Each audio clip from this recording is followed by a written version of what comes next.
حضرت مولانا فاروق صاحب استانوی ناظرین عمر انتخاب کچھ حضرت ادب سے درخواست کرتا ہوں کہ آئے اور اپنے منفوذات جائے پر مستقل کریں.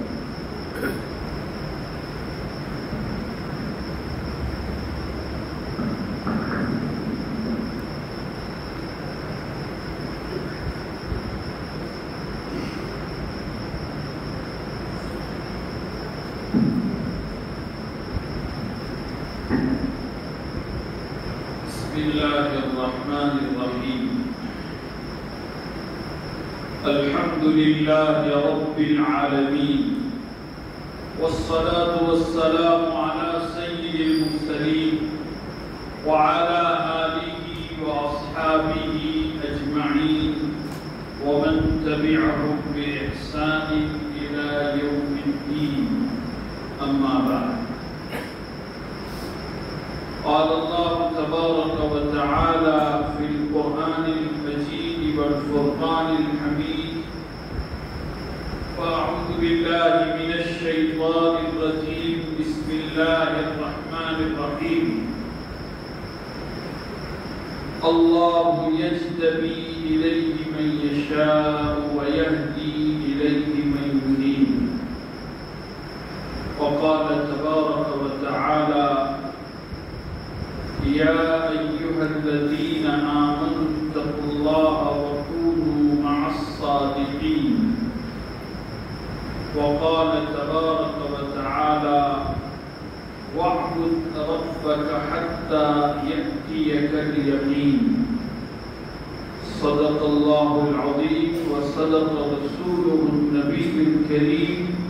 ونحن على ذلك لمن الشاهدين والشاكرين،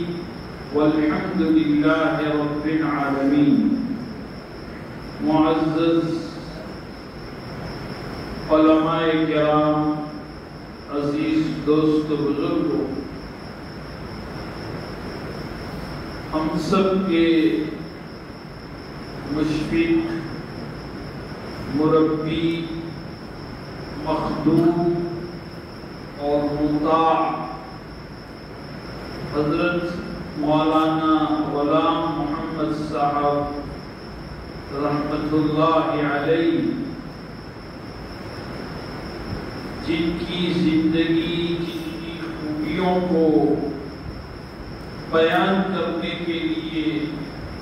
آج کی یہ مجلس منعقد ہوئی ہے. حدیث پاک میں آتا ہے، نبی اکرم صلی اللہ تعالی علیہ وسلم ارشاد فرماتے ہیں: اذکروا محاسن موتاکم، کہ تم اپنے میتوں کی خوبیوں اور ان کے اخلاق کو بیان کرو، ان کی نیکیوں کا ذکر کرو. ایک جگہ آتا ہے: انتم شہداء اللہ فی الارض، میت کے بارے میں زمین پر تم لوگ گواہ ہو اللہ کے. تو یقیناً میرے عزیز دوست و بزرگوں، آپ کی وفات کا جو سانحہ ہوا ہے، جو واقعہ ہوا ہے، یقیناً ہم سب کے لیے درد، دکھ اور غم کی بات ہے، خسارے کی بات ہے، نقصان کی بات ہے، خاندان کے لیے بھی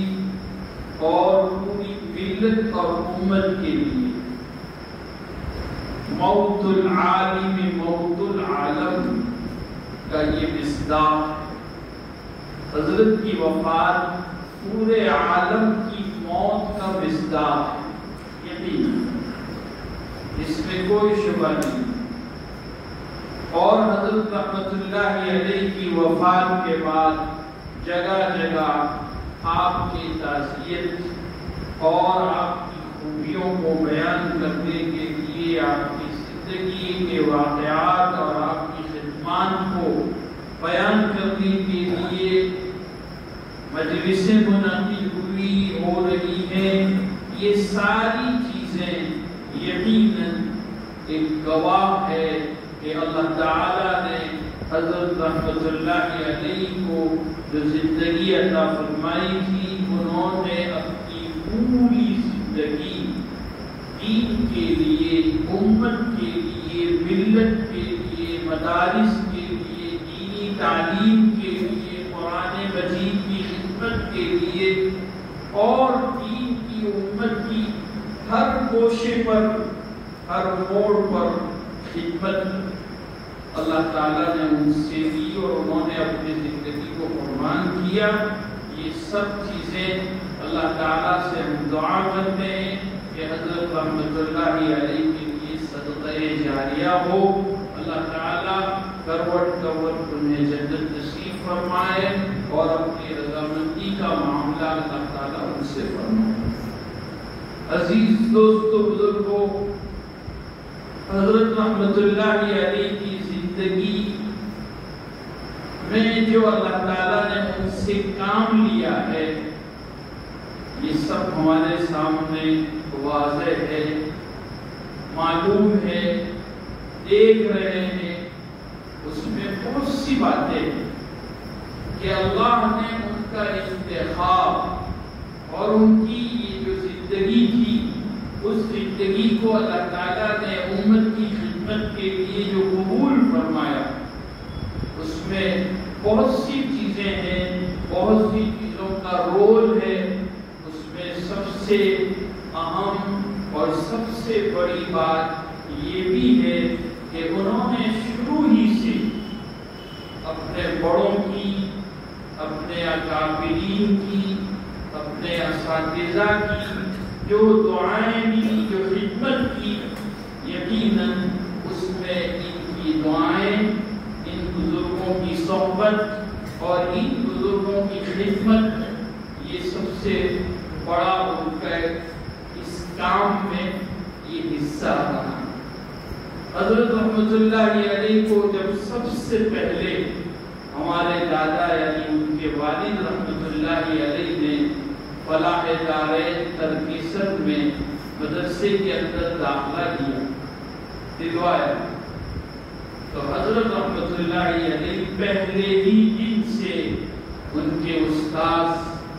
دارالعلوم فلاح دارین کے رئیس حضرت مولانا عبداللہ صاحب کابودروی رحمت اللہ علیہ، ان کی خدمت انہوں نے شروع کی اور ایسی خدمت کی کہ روزانہ مدرسے کا وقت جب چھٹی کا ہوتا تو چھٹی کے بعد وہ ان کے گھر پہنچ جاتے تھے اور وہ ان کی خدمت کرتے تھے، ان کے گھر کے کام میں ان کے ساتھ رہتے تھے، ان کا ہاتھ بٹاتے تھے۔ ہر آنے والا مہمان حضرت مولانا عبداللہ صاحب کا کابودروی رحمت اللہ علیہ کے یہاں پوچھتا تھا یہ آپ کا بیٹا ہے؟ اس طرح سے حضرت رحمت اللہ علیہ کی خدمت ہے۔ اور پھر آگے چل کر جو انہوں نے کام کیا اور جو اللہ نے ان سے کام لیا، اس کے باوجود اخیر تک حضرت مولانا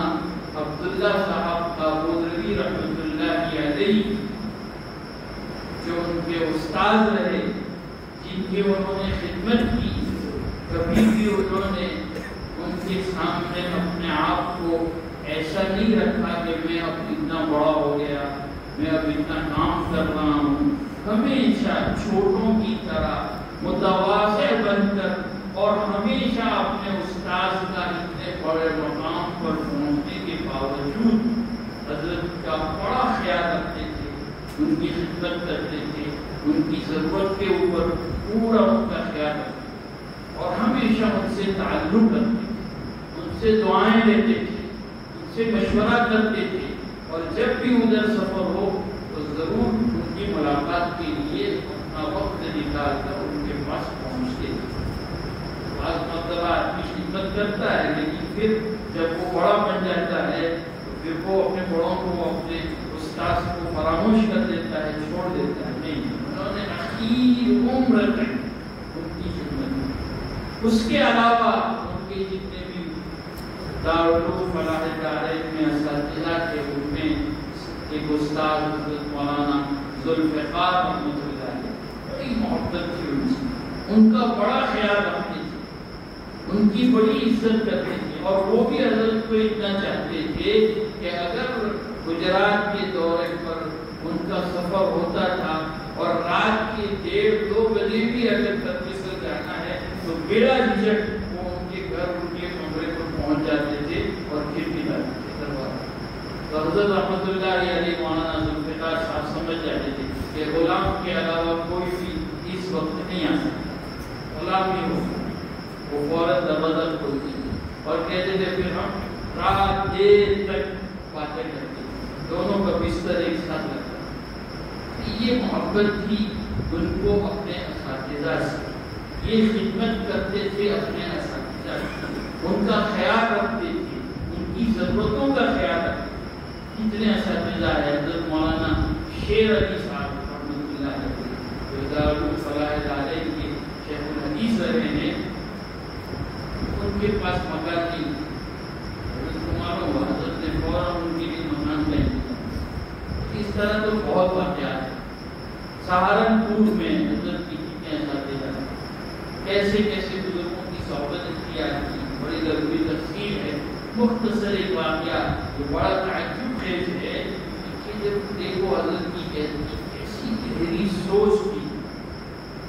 کیسی ان کو اپنے اساتذہ اور اپنے اکابرین اور بزرگوں سے محبت تھی۔ ظاہر ہے پھر ان کی دعائیں نہیں ہوگی تو کیا ہوگا۔ حضرت نے ایک مرتبہ سہارنپور معلوم کیا، اپنے تمام اپنے زمانے میں جتنے ان کے اساتذہ تھے، ان اساتذہ کی اتنی مدت سہارنپور میں خدمت کری، اور پھر جب سے وہ اساتذہ وہاں پڑھاتے تھے پوری زندگی تک ان کی کتنی کتنی تنخواہیں رہی، یہ حضرت نے سب کا حساب منگوایا، اور پھر اپنے اہل خیر اور اپنے دوستوں سے کہا کہ یہ سارے میرے اساتذہ جنہوں نے سہارنپور میں پڑھایا اور انہوں نے جو تنخواہیں لی ہیں وہ پوری تنخواہیں مجھے ان کے واپس لوٹا، سب کو واپس، سب کی تنخواہیں، تاکہ میرے اساتذہ دنیا میں جو بھی خدمت کر کے گئے سہارنپور میں وہ فری۔ یہ ایسی سوچ ان سارے اساتذہ کی زندگی پر جو انہوں نے سہارنپور میں پڑھایا، ان سب کی جتنی بھی زندگی پر تنخواہیں ہوتی تھی پورا حساب انہوں نے چکایا۔ ایسی سوچ، ایسی خدمت، اپنے استادوں کی، ان کا ادب، ان کا احترام، اور پھر یہ تو پتہ ہے حضرت قاری صدیق بانوی رحمۃ اللہ علیہ کیسا ان سے تعلق تھا، اور کیسی ان کی دعائیں لی، اور کیسا ان کے ساتھ انہوں نے زندگی پر تعلق رکھا، اور آخر تک ایسے ہی دعوت دیوبند کے ساتھ حضرت رحمۃ اللہ علیہ مشورہ کے ممبر رہے، اور اس میں بھی حضرت نے دارالعلوم کی جو خدمت کی ہے وہ دارالعلوم بھی یقیناً اس کا اعتراف کرتا ہے، اور ہم اس کو فراموش نہیں کرتے۔ مشوروں کے علاوہ اور بھی مالی تعاون کے اعتبار سے بھی جب بھی حضرت کے سامنے دارالعلوم کا کوئی تقاضا آتا تھا تو اپنے ادارے کی ضرورت پیچھے رکھ دیتے، پہلے اس کو دارالعلوم، ارے ابھی کوئی پچھلی دنوں میں حضرت شورا میں گئے، وہاں ایک تقاضا آیا، بلکہ حضرت ہی نے کہا کہ اساتذہ کے لیے کوارٹرز کا انتظام ہونا چاہیے، ابھی کچھ ضرورت ہے، تاکہ ہاں ضرورت تو ہے لیکن اس کا خرچ بھی ہے، اب آپ کو بھی کچھ دینا پڑے گا۔ حضرت نے کہا کوئی بات نہیں، 1 کروڑ روپے، تو انہوں نے اس کا انتظام کیا، 75 لاکھ روپے دے دیے، لیکن پھر بیمار ہو گئے، لیکن ان کے ذہن میں یہ وعدہ تھا کہ ابھی 25 لاکھ روپے دینا باقی ہے۔ تو حضرت نے ہمارے چچا انگلینڈ میں رہتے ہیں، چھوٹے چچا صاحب، ان کو فون لگا ہے کہ بھائی دارالعلوم کو 25 لاکھ روپے دینا باقی ہے، بیمار ہے ہاسپٹل میں۔ تو پھر انہوں نے کہا کہ آپ نہیں کہاں سے لاؤں، کہ نہیں مجھے انتظام کرنا پڑے گا۔ تو انہوں نے سنایا ہمارے چچا کہ میں نے پھر ایک ہمارے دوست کو فون کیا کہ بھائی حضرت کا ایسا فون آیا تھا اور دارالعلوم کو 25 لاکھ روپیہ اپنے کو دینا باقی ہے، کرنا پڑتا ہے۔